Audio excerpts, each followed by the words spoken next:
walking across the street. This is just below our neighbor's property.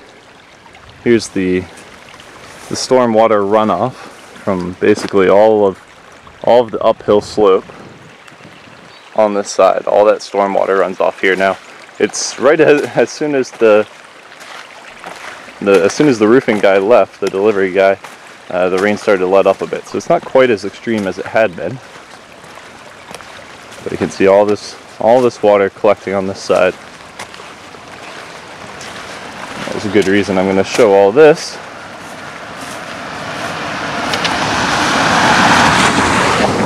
So here's some of the outlet from their property. There's where it's really flowing. So I guess there's still a good amount of water. You can see it just kind of leaking out of the entire hillside. And then it all pools over here. Now if we cross the road, and this is still our property, all the way, there's a pink flag in the center of the camera. You might not be able to see. But this is where the outlet is, on our side of the road. And it is just gushing out water.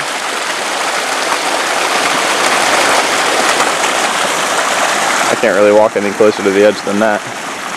But it flows out and it kind of meanders this path. Let's see if I can. Kind of goes like this, and then it turns right at the corner of our property, right there at that flag, and then it turns and it goes down the road that the 4x4s had cut. And on the first day I was here, I was walking along, you could actually hear water just running through there like it's a stream, and there's nowhere near as much water as this flowing. So I'm going to walk along now. But that's really been our problem with the water on the property. In addition to the fact that I just learned this, right here, May set a new record for the wettest month ever. And with today, I believe the wettest May ever. And with today, I believe June of this year is now the wettest June ever. So you have the two wettest months, record-setting months, back to back.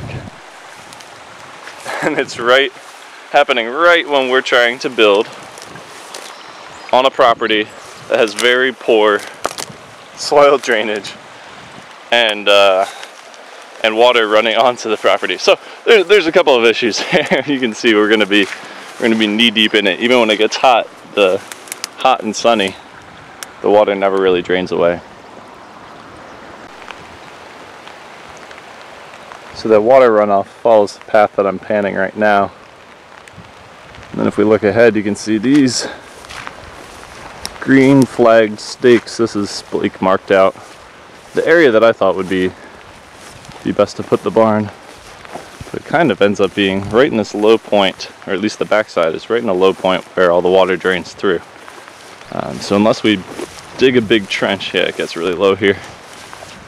Unless we divert all that water, this is not actually ideal. And I think what we might want to do is dig this deeper, channel the water through there, and build the barn just over here in this area, or possibly right there. So that'll be a decision for this weekend. Once I'm leaving today, driving back to Burlington, I'm going to pick Blake up, and then we'll spend the weekend out here together. So yeah, this is just soaking wet. Here's the river running through. It's right through this corner. I thought this would be a nice area because it's relatively high. I just didn't know about that water outlet from the other side of the street. Here you go. Is that a good place to build your barn or what?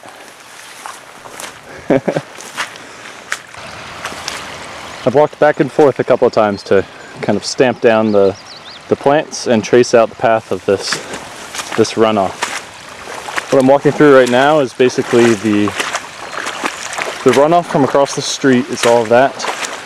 It's everything uphill from us, and the whole southern half of our property, I'm sure, just drains through here.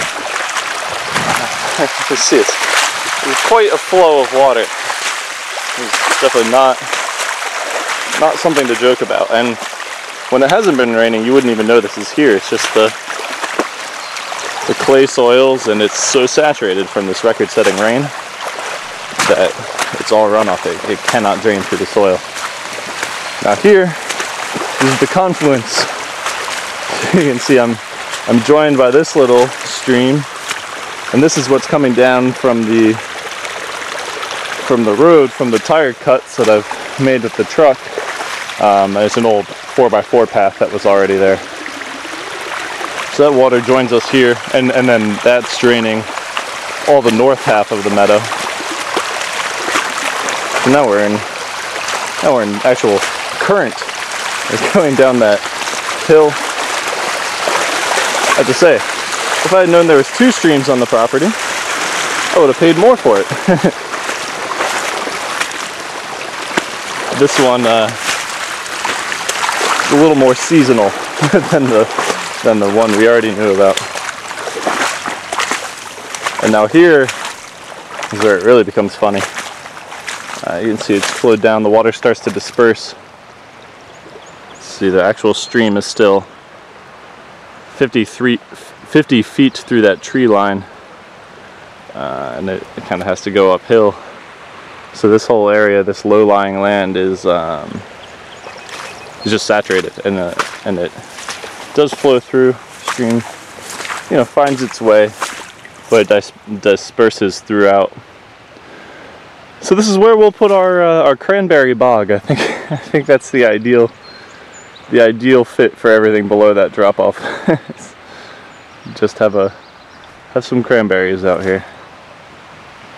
And then Blake did some reading that I guess blueberries do pretty well in saturated soil, so we'd probably do those in the upper part.